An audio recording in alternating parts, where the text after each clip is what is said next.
All right, scenario for you. You decide you want to start the journey to become a professional voiceover talent.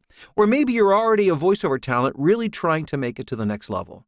My question is, what do you think the number one thing you need to get there? If you were to survey a lot of voiceover talent, my guess is that a large number, perhaps more than half, would say you need a great microphone. What leads me to believe that is, number one, the hundreds of conversations and emails that I've exchanged with voiceover talent over the past 15 years. Also, you can't help but if you go online and look at forums and discussions on Facebook and LinkedIn, people love to talk about microphones. For some reason, we human beings tend to think that having the right equipment or gear or accessories will take us where we want to go. Now, that's not just a voiceover thing.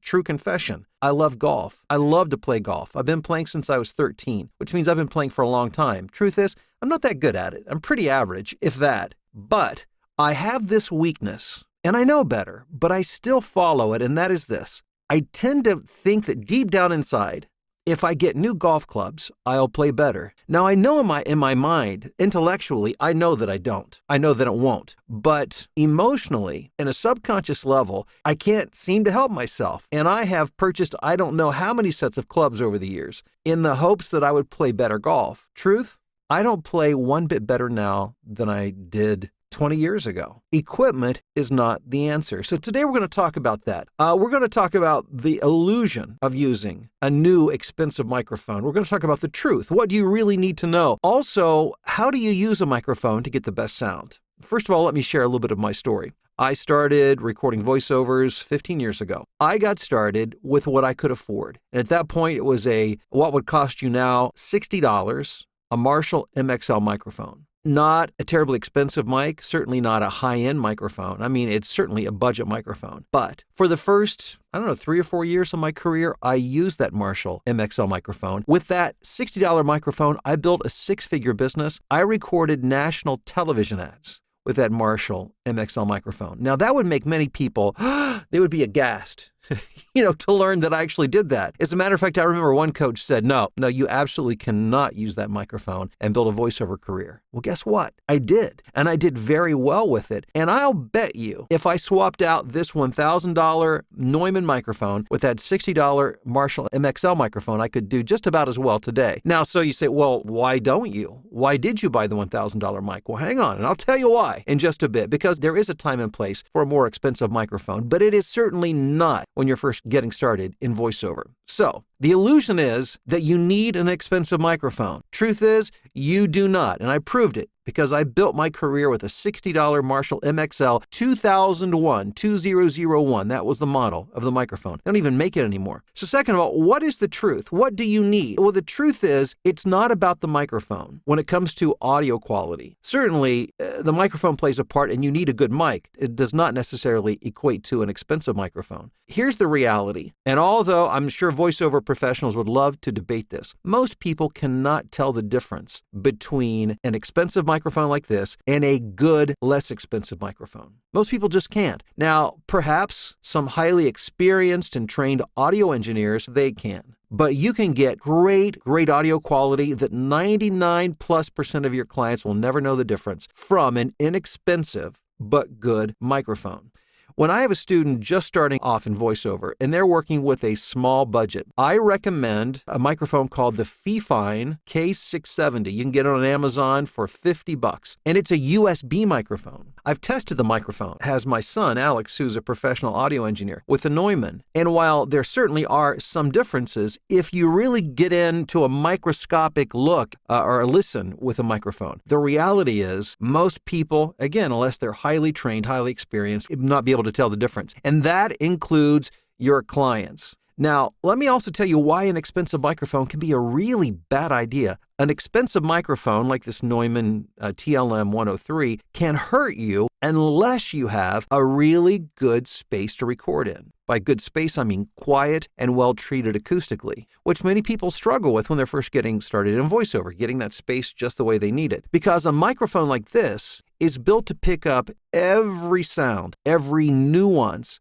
of every sound, so it is hypersensitive to everything around it. You put this microphone in a space that's not as quiet as it needs to be and not as well treated as it should be, and it's going to make you sound really bad and really unprofessional. Whereas a less expensive but good microphone is not going to be nearly as sensitive. So again, you may think you're doing yourself a favor when you're actually shooting yourself in the foot and doing yourself a great disservice by investing in a highly expensive microphone. Now, when is it appropriate to get an expensive microphone, to pay $300, $500, $1,000? I've had friends to spend, over $2,000 and $3,000 on a microphone. And I guarantee you, the benefit that you're going to get is not in direct relation to the amount of dollars that you're spending on the microphone. That is for sure. But to get the best sound, or first of all, the time that it's appropriate to get a microphone like this is when you're making money and you can afford it, number one, but also you're marketing to studios with engineers who ask the question, what equipment do you use?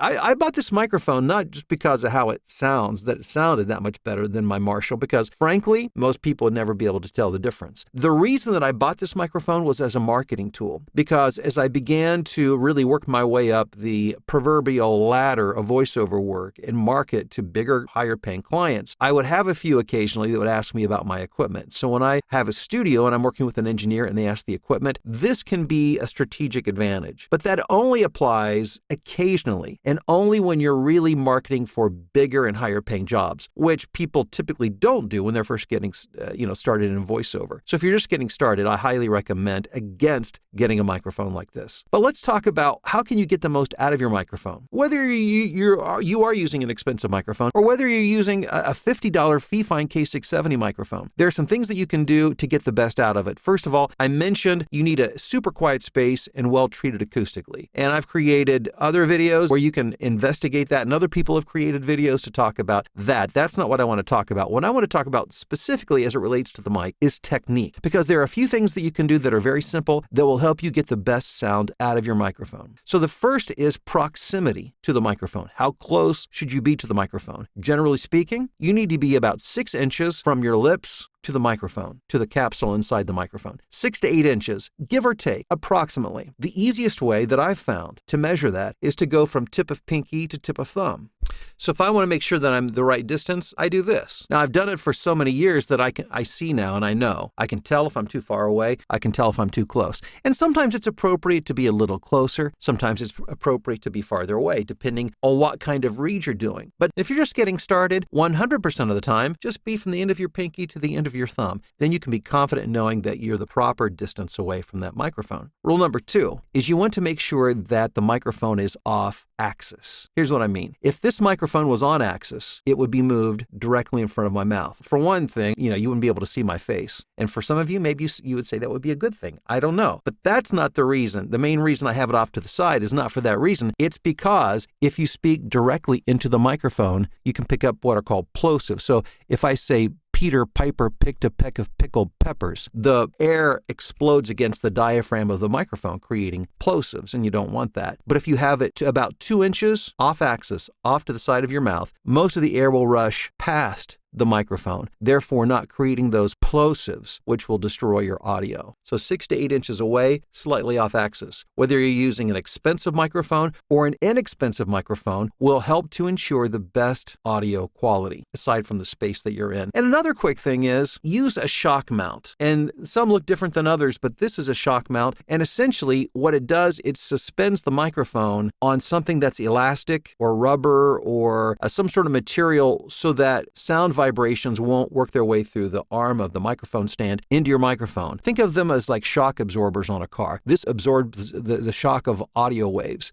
Somebody walks upstairs and it creates a vibration through the house, or you accidentally touch the desk that it's sitting on. That sound doesn't vibrate up into the microphone. So again, these are simple things that you can do to make an inexpensive microphone sound really good. More importantly, you don't put yourself in deep debt before you even get started. Remember, I built a 6-figure career. I was doing national TV ads with a $60 Marshall MXL microphone. So it certainly can be done.